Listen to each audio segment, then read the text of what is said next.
Crop Talk on Market Journal is supported by Nebraska's soybean farmers and their checkoff. Well, we know that nitrogen is vital for crop growth. However, getting the right amount at the right time can be quite tricky.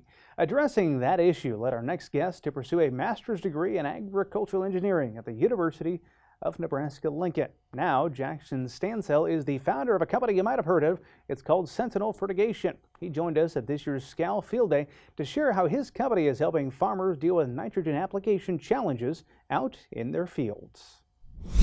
The founder and chief executive officer of the company, you're still considered a startup, which means you give pitches all the time to people asking for money and explaining who the company is. So I'll have you give the 30 to 45 second overview of who you guys are and what you do. Sure. Yeah, the elevator pitch for Sentinel Fertigation is that we are an ag tech company based in Lincoln, Nebraska that leverages satellite imagery and geospatial data to empower precision nitrogen management, and we do that particularly for farmers who fertigate. The way that we do that is through InTime, which is our software-driven nutrient recommendation engine that basically takes in satellite imagery and ultimately delivers nitrogen application scheduling recommendations to farmers during the growing season. So it seemed like the last time you and I talked, this was an idea. You were developing the InTime software. You've rolled this out in 2022. Obviously, we hear in 2023's growing season. Well, take me back to 2022, some of the trial data there. Sure, and you know, we were coming out of basically 3 years of development at the University of Nebraska where we were putting InTime together as a prototype, and what we did in 2022 is transition a desktop prototype into an actual software that can be used at scale on the web. And we operated the software on roughly 8,000 acres last year around the state of Nebraska and even a little bit down into Kansas. And what we were really excited about is that we were able to replicate the research results that we had seen in on-farm research trials at the University of Nebraska. In those trials, we were looking at about 25% nitrogen use efficiency improvement, as well as 43 pounds of nitrogen per acre savings.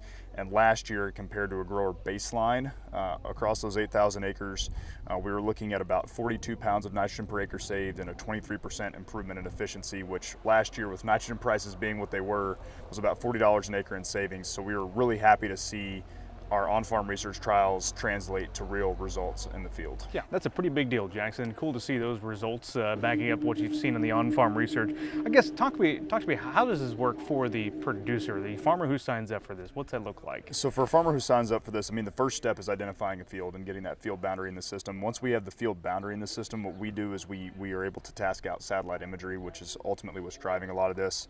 We use what we call indicator blocks or sentinel blocks out in the field that actually are able to calibrate each image to isolate nitrogen stress from other stress factors that are out there in the field.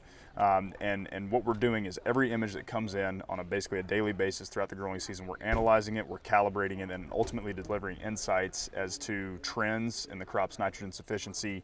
And when we see the crop is trending towards, it's starting to approach deficiency, we essentially tell that farmer, hey, you need to apply additional nitrogen to your field.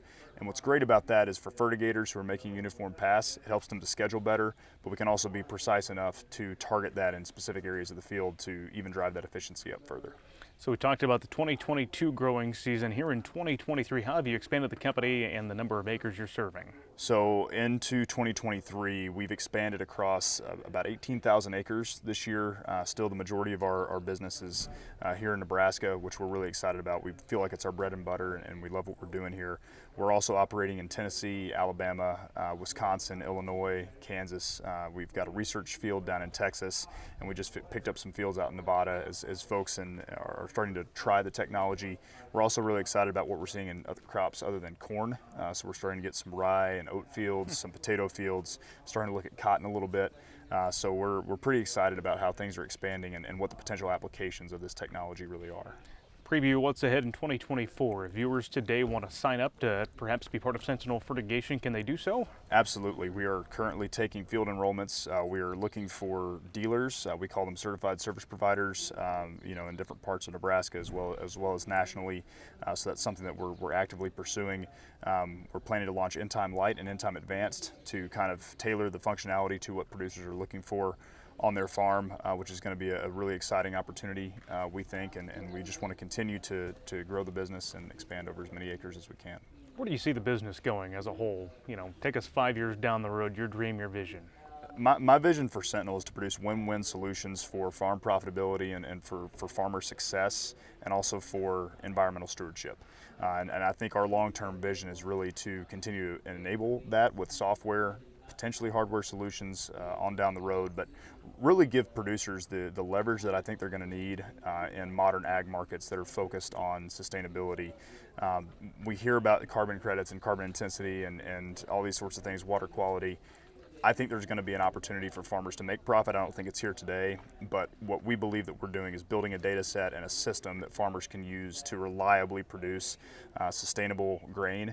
And I'm really excited about the opportunities we have to help those farmers maximize their profits within those markets. You had a unique education journey that brought you to the University of Nebraska-Lincoln. How important was your location and your education at the university to launch you to where you're at today? I think it was critical. I mean, if you look at the amount of irrigation that we have here in Nebraska and fertigation as a practice, obviously we're born out of fertigation, scheduling fertigation events for nitrogen. It's been an ideal environment to test in. We've found very cooperative producers and producers that are innovative, wanting to operate on the cutting edge. So that's been super helpful. And then the ecosystem in Lincoln and Omaha to help startups be successful, build a business has been tremendous. So we really think Lincoln is a great place to be.